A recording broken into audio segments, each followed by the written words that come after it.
जमुना में विलास आदि किया। यहाँ पर भी लोग भी शंका उठाते हैं, प्रतिपक्ष कहते हैं ये बलदेव प्रभु किस प्रकार जमुना के कैसे आकर्षण किया। जमुना जो सखी, जमुना जो है ये इसको कहते हैं विशाखा देवी कहा जाता है।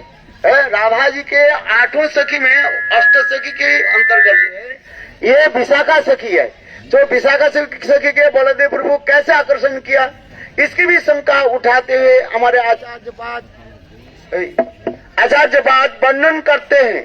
ये वास्तव रूप में ये जमुना की 3 प्रकार से माना जाता है।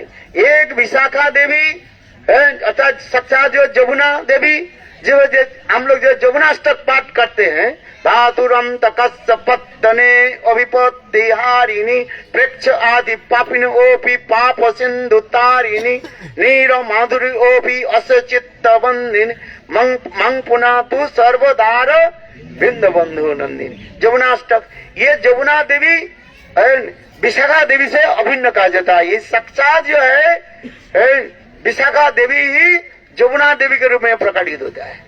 और इनके और दो एक प्रकार एक कालिंदी कहा जाता है।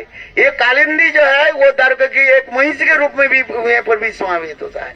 और दूसरी जो है ये जमुना जो है इसमें एक सरित प्रवाह यानी समुद्रगामिनी नदी उसमें इसलिए 3 जो है इसमें समाहित है। इसलिए बलदेव प्रभु जिस हल के द्वारा जिस जमुना के बाद नदी के आकर्षण किया वो नदी कौन था, वो समुद्रगामिनी नदी थी।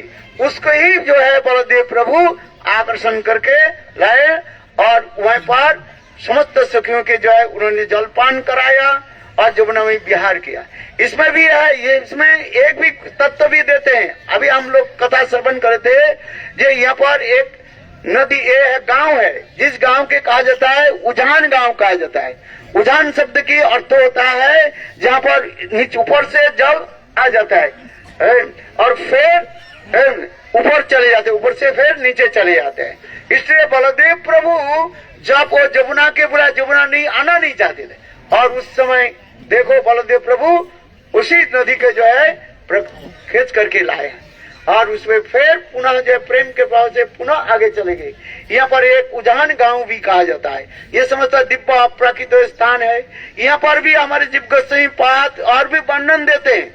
ये देखो जितने भी पाप और पुण्य अथवा जो कदर जो भाव आदि जो वर्णन किया गया सत्य में केवल भूलोक में है। यहाँ तक कि स्वर्गलोक में भी उतना भी पाप के बारे में भी वर्णन नहीं किया गया है। स्वर्गलोक में वहाँ पर सब एक दूसरे के साथ मिलते हैं, नित्य गीत आदि करते रहते हैं, वहाँ पर कोई दोष नहीं लगता है। स्वर्ग के ऊपर वैकुंठ से ऊपर जो गोलोक वृंदावन, जो गोलोक वृंदावन धाम से कहाँ पर पाप ऐसे लगेगा है। यदि कहा जाए कृष्ण की सखियां भी यदि बलदेव प्रभु के साथ नित्य गीत आदि किया उसमें दोष नहीं लगता है। किंतु जितने प्रकार की दोष शास्त्र में वर्णन किया गया इस जगत में ही कथा है, उस जगत की कथा नहीं है। चित जगत की कथा, चित जगत में किसी प्रकार दोष नहीं लगता है।